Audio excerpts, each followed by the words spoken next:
బట్టలిప్పే తిరుగుతూ ఉంటాడు. ఆయన మంత్రి, ఇప్పుడు ఆయనకి ట్రాన్స్ఫర్ వచ్చింది. ఎక్కడికి? కొండేపికే వేశారు.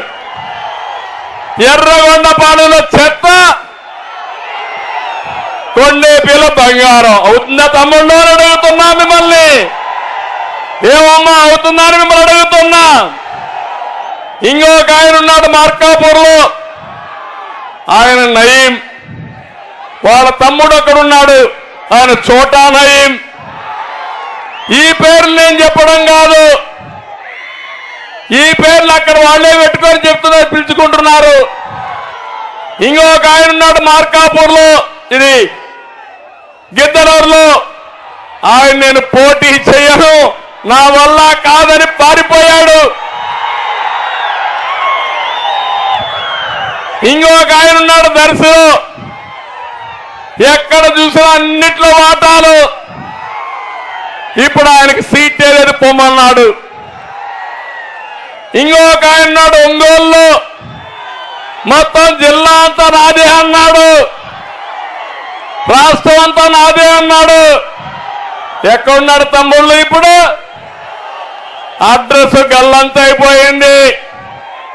కొండేపిలో ఎవరో ఒక నామకుడు పెట్టారు. ఇప్పుడు ఆయన అడ్రస్ ఎక్కడుంది ఎత్తుక్కోవాలి మనం అందరం. ఇది రాజకీయమా అని మిమ్మల్ని అడుగుతున్నా, సమాధానం చెప్పమని మిమ్మల్ని అడుగుతున్నా.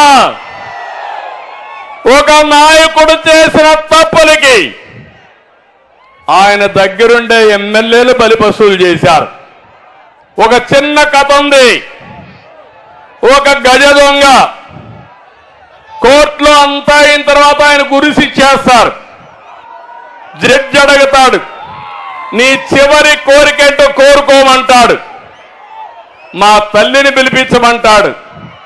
జడ్జి అనుకుంటాడు, పాపం తల్లిని పిలవమన్నాడు కాబట్టి తల్లిని పిలిపి చివరి కోరిక తీరుద్దామని పిలుస్తారు. పిలిచిన తర్వాత తల్లిని చూడంగానే గట్టిగా పట్టుకొని కొరికేస్తాడు.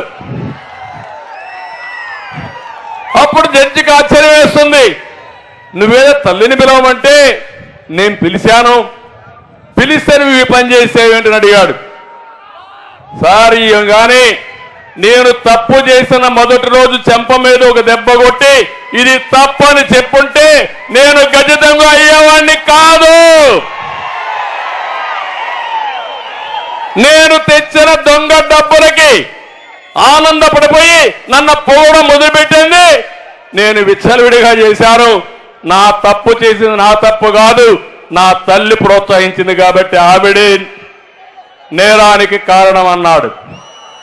అదే మరిగా తప్పులు చేసింది మీరు, తప్పులు చేయించింది మీరు, అవినీతి చేయించింది మీరు, వాటాల కోసం అందరినీ ఇష్టానుసారంగా వాడింది మీరు. నిన్న కూడా చూశారు, ఒక ఎమ్మెల్యే ఈ జిల్లాలోనే నన్ను తిట్టాలంట, నన్ను పవన్ కళ్యాణ్ తిట్టాలంట. అంటే ఎంపీ సీటు కావాలంటే, ఎమ్మెల్యే సీటు కావాలంటే ఎంత సేవ చేశావని కాదు. చంద్రబాబుని ఎన్నిసార్లు తిట్టావు, ఎన్నిసార్లు బండబూతులు తిట్టావు, లోకేష్ ఎంత తిట్టావు, పవన్ కళ్యాణ్ ఎంత తిట్టావు.